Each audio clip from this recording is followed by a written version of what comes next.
Good afternoon. This is Pamela, and you're listening to Watchmen on the Pod. All right, we are going to continue in our book reading Awful Disclosures, A Nun's Life in a Convent Exposed by Maria Monk.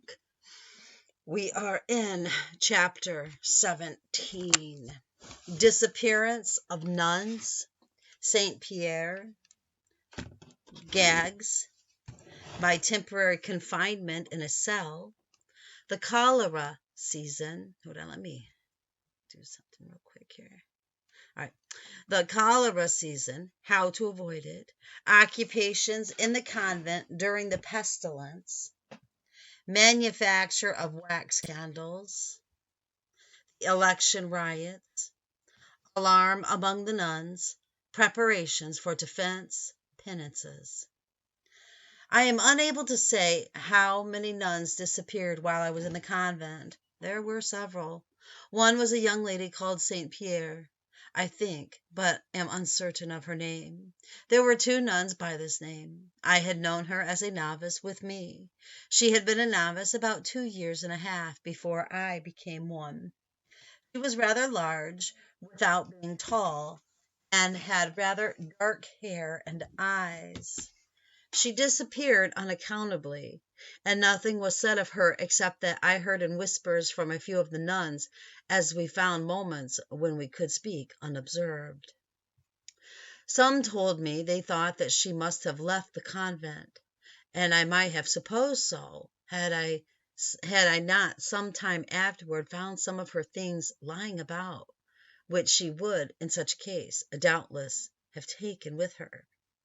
I had never known anything more of her than what I could observe or conjecture.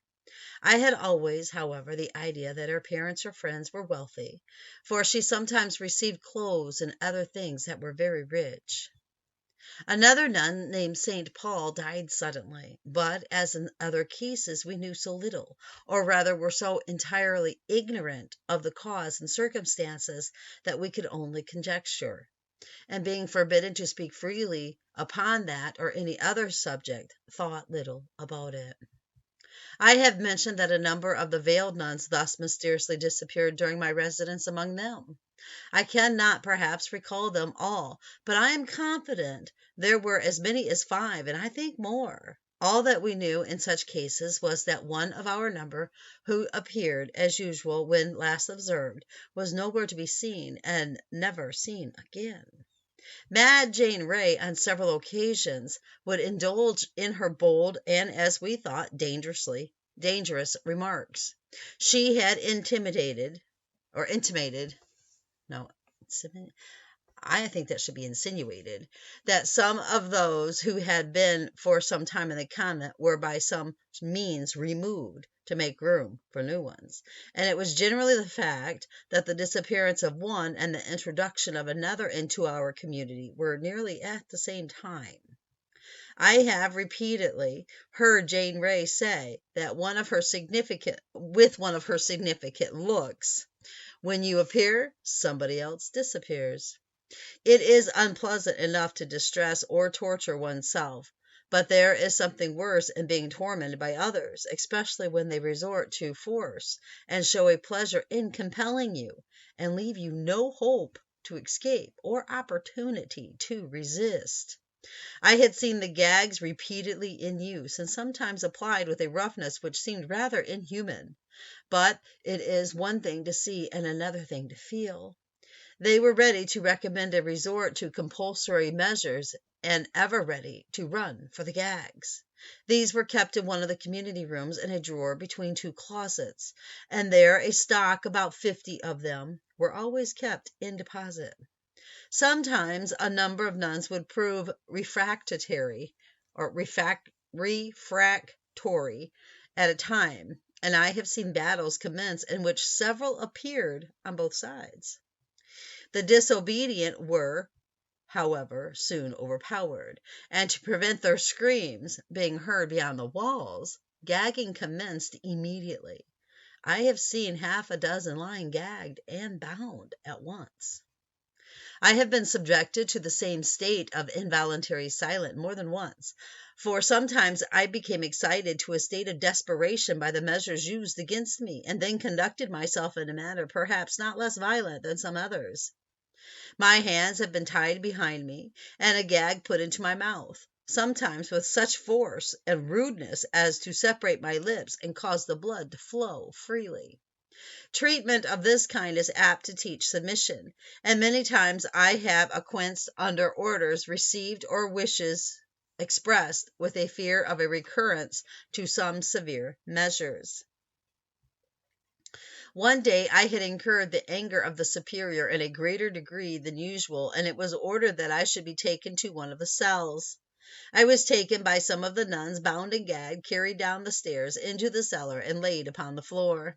Not long afterwards I induced one of the nuns to request the superior to come down and see me, and on making some acknowledgment I was released. I will, however, relate this story rather more in detail. On that day I had been engaged with Jane Ray in carrying into effect a plan of revenge upon another person, when I fell under the vindictive spirit of some of the old nuns and suffered severely. The superior ordered me to the cells, and a scene of violence commenced which I will not attempt to describe, nor the precise Sorry, I kind of missed my spot and then had to restart. Okay, nor the precise circumstances which led to it.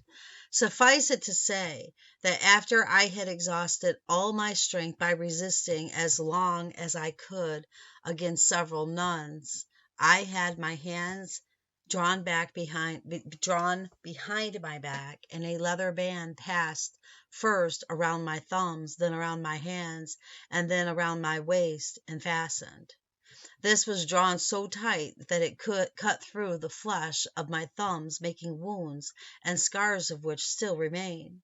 A gag was then forced into my mouth, not indeed so violently as it sometimes was, but roughly enough, after which I was taken by main force and carried down into the cellar, across it almost to the opposite extremity, and brought to the last of the second range of cells on the left hand. The door was opened, and I was thrown in with violence and left alone, the door being immediately closed and bolted on the outside. The bare ground was under me, cold and hard, as if it had too been beaten even. I lay still in the position in which I had fallen, as it would have been difficult for me to move confined as I was, and exhausted by my exertions and the shock of my fall, and my wretched state of desperation and fear disinclined me from any further attempt. I was in almost total darkness, there being nothing perceptible except a slight glimmer of light which came in through the little window far above me. How long I remained in that condition I can only conjecture. It seemed to me a long time, and must have been 2 or 3 hours. I did not move, expecting to die there, and in a state of distress which I cannot describe, from the tight bandage about my hands and the gag holding my jaws apart at their greatest extension. I am confident I must have died before morning if, as I then expected, had been left there all night. By and by, however, the bolt was drawn, the door opened, and Jane Ray spoke to me in a tone of kindness. She had taken an opportunity to slip into the cellar unnoticed on purpose to see me.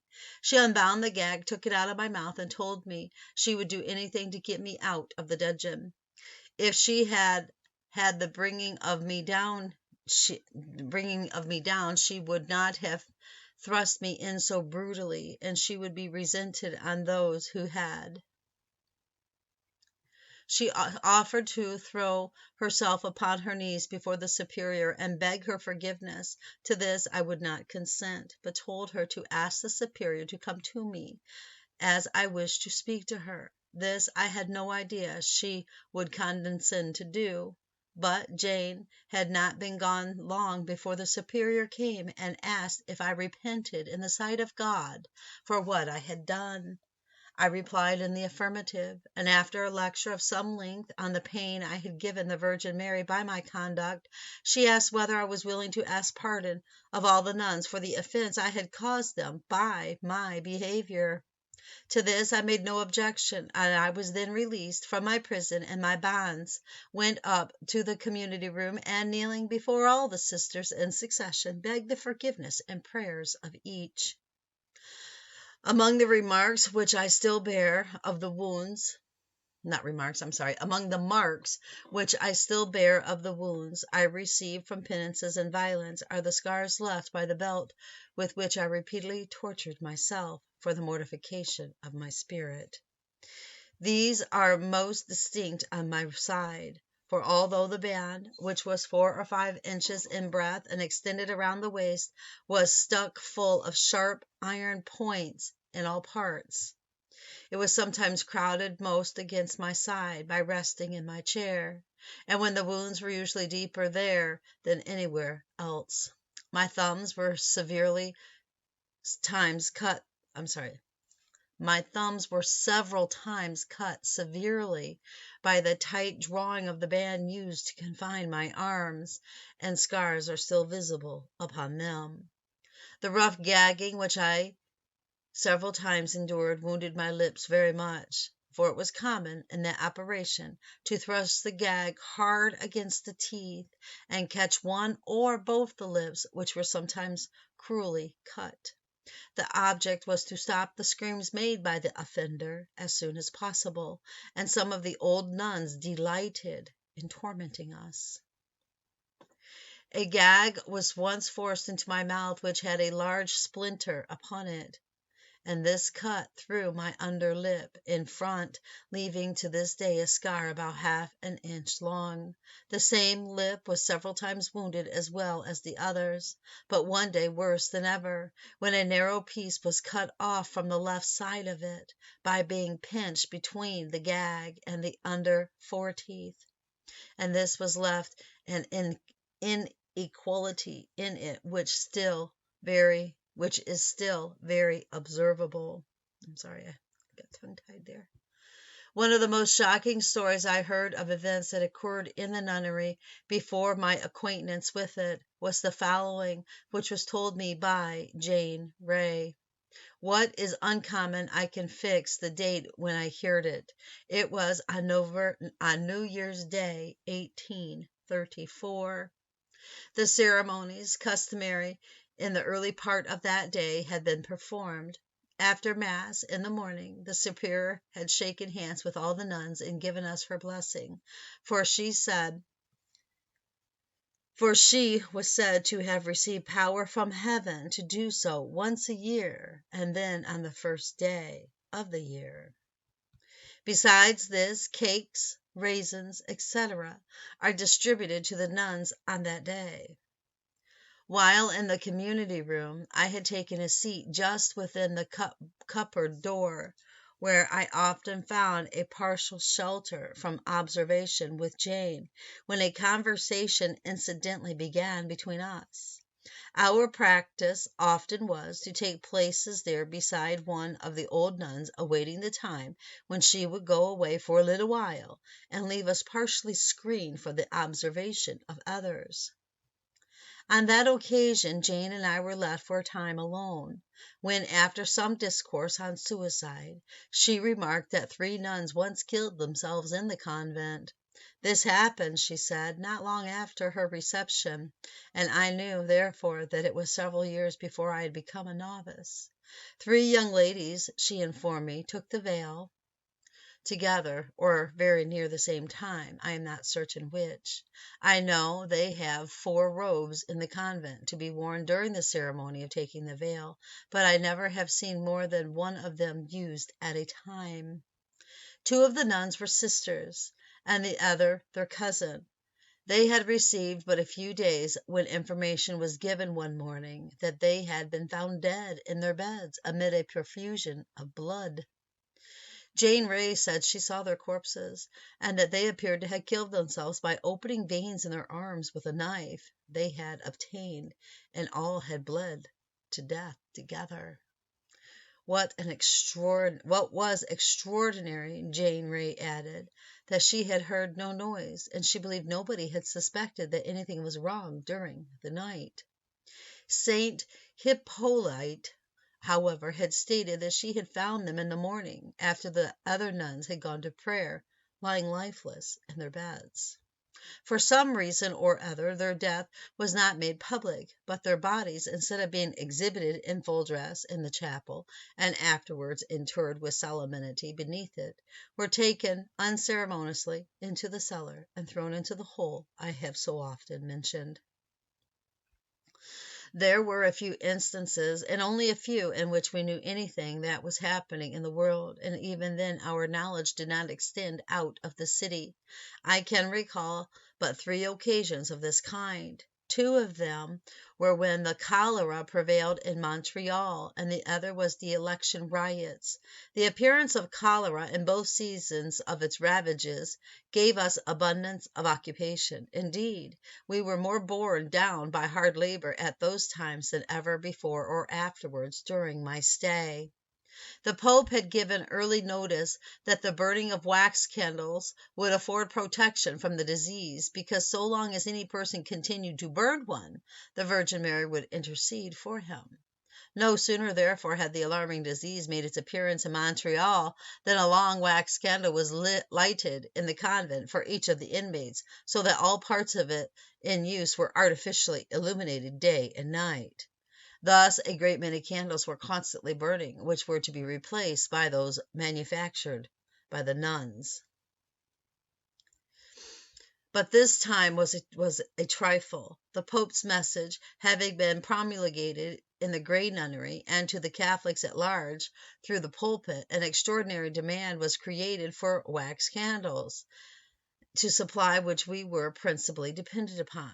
All who could possibly be employed in making them were, therefore, set to work, and I, among the rest, assisted in different departments and witnessed all. Number of nuns had long been familiar with the business, for a very considerable amount of wax had been annually manufactured in the convent. But now the works were much extended, and other occupations in a great degree laid aside. Large quantities of wax were received in the building, which was said to have been imported from England. Kettles were placed in some of the working rooms, in which it was clarified by heat over coal fires, and then proceeded the process of dipping commenced. The wicks, which were quite long, were placed, hanging upon a reel, taken up and dipped in succession, until after many revolutions of the wheel, and the candles were of the proper size.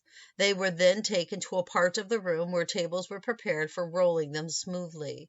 This is done by passing a roller over them until they become even and polished, after which they are laid by for sale. These processes caused a constant bustle in several of the rooms, and the melancholy reports from without of the ravages of the cholera, with the uncertainty of what might be the result with us, notwithstanding the promised intercession of the Virgin, and the brilliant lights constantly burning in such numbers around us, impressed the scenes I used to witness very deeply on my mind. I had very little doubts myself of the strict truth of the story we had heard about the security conferred upon upon those who burnt candles, and yet I sometimes had serious fears arise in my mind. These thoughts, however, I did my utmost to regard as great sins and evidences of my own want of faith. It was during that period that I formed a partial acquaintance with several Grey nuns, who used to come frequently for supplies of candles for their convent. I had no opportunity to converse with them, except so far as the purchase and sale of the articles they required. I came I became familiar with their countenances and appearances, but was unable to judge of their characters or feelings. Concerning the rules and habits prevailing in the Grey Nunnery, I therefore remained as ignorant as if I had been 1,000 miles off, and they had no better opportunity to learn anything of us beyond what they could see around them in the room where the candles were sold. We supplied the Congregational Nunnery also with wax candles, as I before remarked, and in both of these institutions, it was understood, a constant illumination was kept up. Citizens also frequently running in to buy candles in great and small quantities, so that the businesses of keeping was far more laborious than common. We were confirmed in our faith in the intercession of the Virgin, when we found that we remained safe from the cholera, and it is a remarkable fact that not one case of that disease existed in the nunnery during either of the seasons in which it proved so fatal in the city. When the election riots prevailed in Montreal, the city was thrown into general alarm. We heard some reports from day to day which made us anxious for ourselves. Nothing, however, gave me any serious thoughts until I saw uncommon movements in some parts of the nunnery, and ascertained to my own satisfaction that there was a large quantity of gunpowder stored in some secret place within the walls, and that some of it was removed or prepared for use under the direction of the superior. I have mentioned several penances in different parts of this narration which we sometimes had to perform. There is a great variety of them, and while some, though trifling in appearance, became very painful by long endurance or frequent repetition, others are severe in their nature, and never would be submitted to unless through fear of something worse, or a real belief in their efficacy to remove guilt. I will mention here such as I recollect, which can be named without offending a virtuous ear, for some there were which, although I have been compelled to submit to, either by a misled conscience or the fear of severe punishment, now that I am better able to judge of my duties and at liberty to act, I would not mention or describe. Kissing the floor is a very common penance. Kneeling and kissing the feet of the other nuns is another, as are kneeling on hard peas, and walking with them in the shoes. We had repeatedly to walk on our knees through the subterranean passages leading to the congregational nunnery, and sometimes to eat our meals with a rope around our necks. Sometimes we were fed only on such things as we most disliked. Garlic was given to me on this account, because I strongly antipathy against it. Eels were repeatedly given some of us because we felt an unconquerable repugnance to them, on account of reports we heard of their feeding on dead carcasses in the river St. Lawrence. It was no uncommon thing for us to be required to drink the water in which the superior had washed her feet. Sometimes we were required to brand ourselves with hot irons, so as to leave scars; at other times to whip our naked flesh with several small ropes before a private altar until we drew blood. I can assert with a perfect knowledge of the fact that many of the nuns bear the scars of these wounds. One of the penances was to stand for a length of time with our arms extended in imitation of the Saviour on the cross. The road to the cross is in fact a penance, though it consists of a variety of prostrations, with the repetition of many prayers, occupying 2 or 3 hours. This we had to perform frequently, going in chapel and falling before each chapel in succession, at each time commemorating some particular act or circumstance reported of the Saviour's progress to the place of his crucifixion. Sometimes we were obliged to sleep on the floor in the winter, with nothing over us but a single sheet, and sometimes to chew a piece of window glass to a fine powder in the presence of the superior. We had sometimes to wear a leathern belt, stuck full of sharp metallic points, round our waist and the upper part of our arms, bound on so tight that they penetrated the flesh and drew blood. Some of the penances were so severe that they seemed too much to be endured, and when they were imposed, the nuns who were to suffer them showed the most violent repugnance. They would often resist, and still oftener express their opposition by exclamations and screams. Never, however, was any noise heard from them for a long time, for there was a remedy always ready to be applied in cases of the kind. The gag, which was put into the mouth of the unfortunate St. Francis, had been brought from a place where there were 40 or 50 others of different shapes and sizes.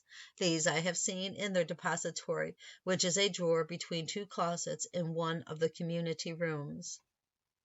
Whenever any loud noise was made, one of these instruments was demanded, and gagging commenced at once. I have known many instances, and sometimes 5 or 6 nuns gagged at once. Sometimes they would become so much excited before they could be bound and gagged that considerable force was necessary to be exerted, and I have seen the blood flowing from mouths into which the gag had been thrust with violence. Indeed, I ought to know something of this department of nunnery discipline. I have had it tried upon myself, and can bear witness that it is not only most humiliating and oppressive, but often extremely painful.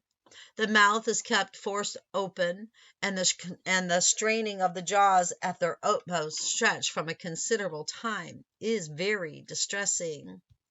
One of the worst punishments which I ever saw inflicted was that with the cap, and yet some of the old nuns were permitted to inflict it at their pleasure. I have repeatedly known them to go for a cap when one of our number had transgressed a rule, sometimes though it was a very unimportant one. These caps were kept in a cupboard in the old nun's room, whence they were brought when wanted. They were small, made of reddish-looking leather, fitted closely to the head, and fastened under the chin with a kind of buckle.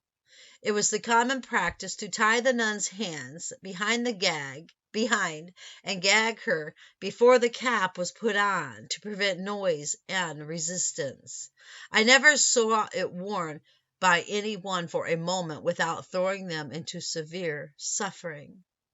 If permitted, they would scream in the most shocking manner, and always writher as much as their confinement would allow. I can speak from personal knowledge of this punishment, as I have endured it more than once, and yet I have no idea of the cause of the pain. I never examined one of the caps, nor saw the inside, for they are always brought and taken away quickly. But although the first sensation was that of coolness, it was hardly put on my head before a violent and indescribable sensation began, like that of a blister, only much more insupportable, and this continued until it was removed. It would produce such an acute pain as to throw us into convulsions, and I think no human being could endure it for an hour. After this punishment, we felt its effect through the system for many days. Having once known what it was by experience, I held the cap in dread, and whenever I was condemned to suffer the punishment again, felt ready to do anything to avoid it. But when tied and gagged and the cap on my head again, I could only sink upon the floor and roll about in anguish until it was taken off. This was usually done in about 10 minutes, sometimes less. But the pain always continued in my head for several days. I thought that it might take away a person's reason if kept on much longer time. If I had not been gagged, I am sure I would have uttered awful screams. I have felt the effects for a week. Sometimes fresh cabbage leaves were applied to my head to remove it. Having had no opportunity to examine my head, I cannot say more. Wow! Okay, that concludes Chapter 17. We will pick up later in Chapter 18, brothers and sisters.